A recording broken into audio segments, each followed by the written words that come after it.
మంది చచ్చిపోయారు లడఖ్లో. అప్పుడు ఇట్లాగ అల్లర్లే సృష్టిస్తే ఈ ట్రిప్ అట్లాంటి ఆ కేసులు ఉన్నాయి ఇతని మీద. ఇంకా ఇప్పుడు కూడా జరిగింది అనుకోండి, రేపు యాక్ట్ కింద తీసుకెళ్లి లోపల పెడితే జీవితకాలం జైల్లో ఉంటాడు. జనం మీద ఫీల్ అవుతారని కూడా అమాయకత్వం. ఈరోమ్ షర్మిల అని మణిపూర్లో ఒక ఆవిడ ఉంటుంది, ప్రాజెక్టులు కట్టడానికి వీల్లేదని చెప్పి నిరాహార దీక్ష 28 ఏళ్ళు చేసింది. తిండి కూడా తినేది కాదు. చివరికి ఆమెకి ముక్కులో నుంచి ఫ్లూయిడ్స్ ఎక్కిచ్చేవాళ్ళు. అయినా సరే ఆవిడ దీక్ష చేస్తానే ఉంది. అయినా ప్రభుత్వాలు దిగొచ్చినాయా ఏంటి? అక్కడ మణిపూర్లో ఏది సైన్యం ఉండడానికి వీల్లేదంటది. దేశ రక్షణ అది. ఇది చేసింది బీజేపీ కాదు, అంతకుముందు కాంగ్రెస్ గవర్నమెంట్లో ఉంది. మరి ఏం చేశారు? ఇదే సోనం వాంగ్చుక్ వాళ్ళ నాన్న ఇంతకుముందు ఆమరణ నిరాహార దీక్ష చేశాడు.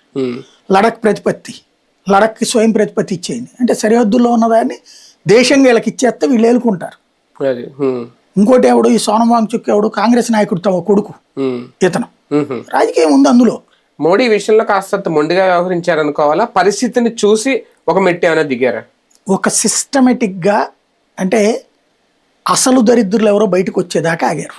నిన్నటి వరకు 21 రోజులు అస్సలు ముట్టుకోలేదు కదా, కనీసం పిలవను కూడా పిలవలేదు కదా 40 రోజుల పాటు. 20వ తారీఖు యాజిటేషన్ అప్పుడు వాళ్ళకి తెలుసు. మీరు చూడండి, దెబ్బలు తిన్నది జనం కంటే పోలీసులు ఎక్కువ. 180 మంది పోలీసులు గాయపడ్డారు. పోలీసులు మండిపోతుంది వాళ్ళకి, కొట్టని ఎట్లా. ఇదే వీళ్ళు అసలు ఎట్లా ఉంటుందంటే, నిన్న ఒకతను కమ్యూనిస్టు కార్యకర్త, మాజీ కార్యకర్త ఒకతను పోస్ట్ పెట్టాడు సుదీర్ఘంగా. వీళ్ళది కమ్యూనిస్టుల ఉద్యమం ఎట్లా ఉంటుందంటే, నేను ఎస్ఎఫ్ఐలో పనిచేశాను, హార్డ్ కోర్గా చేశాను.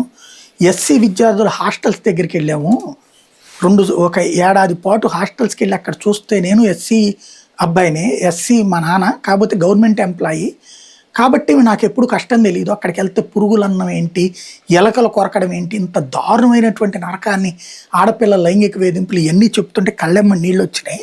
ఇది ఎట్లయినా పరిష్కారం కావాలని ఒక నాయకుడిగా నేను కోరుకున్నాను. ఆవేశపూరితంగా మాట్లాడేవాడిని. అది చూసి నేను నాయకులకు బాగా దగ్గర అయ్యాను.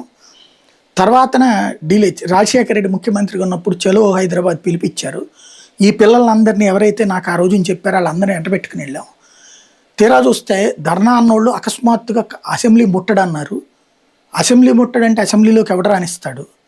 లాఠీ చార్జ్ చేశారు. ఇదే పిల్లలు రోడ్ల మీద బట్టలు చిరిగిపోయినాయి, చితక్ కొట్టారు.